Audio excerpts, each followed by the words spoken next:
একদম শেষ মুহূর্তের অপেক্ষা, ট্রফি উন্মোচনে দুই ক্যাপ্টেন হাজির হয়ে গেছেন চট্টগ্রামের বিখ্যাত সিআরবি বিল্ডিংয়েই। দুই ক্যাপ্টেনের সঙ্গে ট্রফি উন্মোচন, যে ছবিগুলো হয়তো আপনি দেখতে চাইবেন যে দু ক্যাপ্টেন এসেই আপাতত ট্রফিটা নিয়ে শুরু করছেন টি-20 এই সিরিজের ট্রফি উন্মোচন।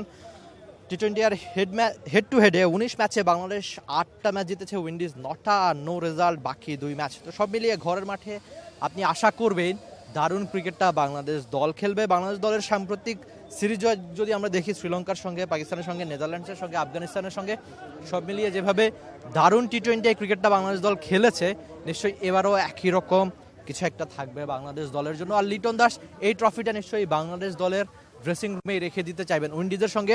এর আগে যখন বাংলাদেশ ওয়েস্ট ইন্ডিজের সঙ্গে খেলেছিল, সেখানে বাংলাদেশ কিন্তু তাদের মাটিতেই 3-0 ব্যবধানে জিতেছিল। তো সব মিলিয়ে আপনি আশা করবেন এই সিরিজটাই বাংলাদেশ হয়তো জিতবে ঘরের মাঠে চট্টগ্রামে। আর চট্টগ্রামের উইকেটটা নিয়ে যদি বলি, সবসময় রান হয়ে থাকে, এবারও নিশ্চয়ই একই রকম কিছু আপনি রান উৎসব দেখতেই চাইবেন। সব মিলিয়ে দুই ক্যাপ্টেনের হাসি, তারা চাইবেন যে ট্রফিটা জিতে নিশ্চয়ই বাংলাদেশ ক্যাপ্টেন এই ট্রফিটা নিজেদের কাছেই নিয়ে যেতেন। আপাতত দুই ক্যাপ্টেনের হ্যান্ডশেক, তো সব মিলিয়ে দারুণ একটা ছবি। যে ক্রিকেটে প্রায়শই আমরা বলি না যে মাঠের বাইরে অনেক কিছুই ঘটে, তবে মাঠের ভেতরে নিশ্চয়ই এই হাসি মুখটা থাকবে না। আপাতত আমরা দেখছি যে ট্রফিটার ছবি, বাংলাদেশ দলের ক্যাপ্টেন নিশ্চয়ই চাইবেন এই ট্রফিটা নিজেদের কাছেই রেখে দিতে। আমরা একটু লিটন দাসকে দেখানোর চেষ্টা করি। তো সব মিলিয়ে বাংলাদেশ ক্যাপ্টেন লিটন দাস চাইবেন খুব ভালো একটা ক্রিকেট খেলতে। লিটনের সাম্প্রতিক ফর্মটাও দারুণ, তিনি ব্যাট হাতে দারুণ ছন্দে রয়েছেন। সব মিলিয়ে বাংলাদেশ ক্যাপ্টেন লিটন নিশ্চয়ই চাইবেন যে ট্রফিটা ধরে রাখতে, জিতে নিতে।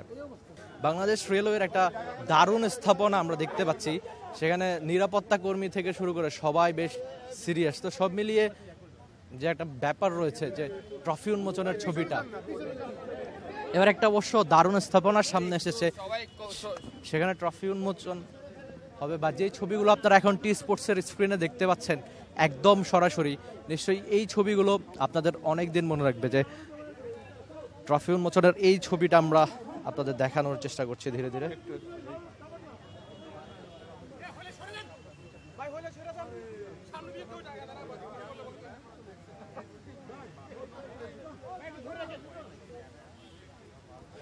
সব মিলিয়ে বাংলাদেশের যদি টি-20 স্কোয়াডটাও আপনাদের একটু জানিয়ে দিতে চাই, সেখানে বাংলাদেশের স্কোয়াডে রয়েছে লিটন কুমার দাস, তানজিদ হাসান, পারভেজ হোসেন ইমন, সাইফ হাসান, তাওহিদ হৃদয়, জাকের আলী অনেক, শামী হোসেন পাটোয়ারি, কাজী নুরুল হোসেন সোহান, শেখ মেহেদী, রিশাদ, নাসুম, মুস্তাফিজ, তানজিম সাকিব, তাসকিন, শরীফুলরা। তো সব মিলিয়ে 27, 29 আর 31 অক্টোবর এই সিরিজটার জন্য লড়বে লিটন কুমার দাসের দল। টি-20 ক্রিকেটের সাম্প্রতিক form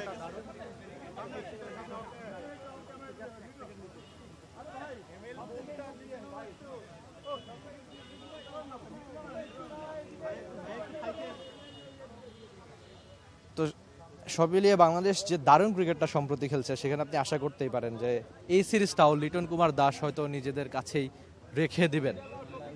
For more updates, subscribe to our YouTube channel and click on the bell icon. Follow us on Facebook and Instagram. Download T-Sports app to enjoy exciting games and highlights. Visit tsports.com.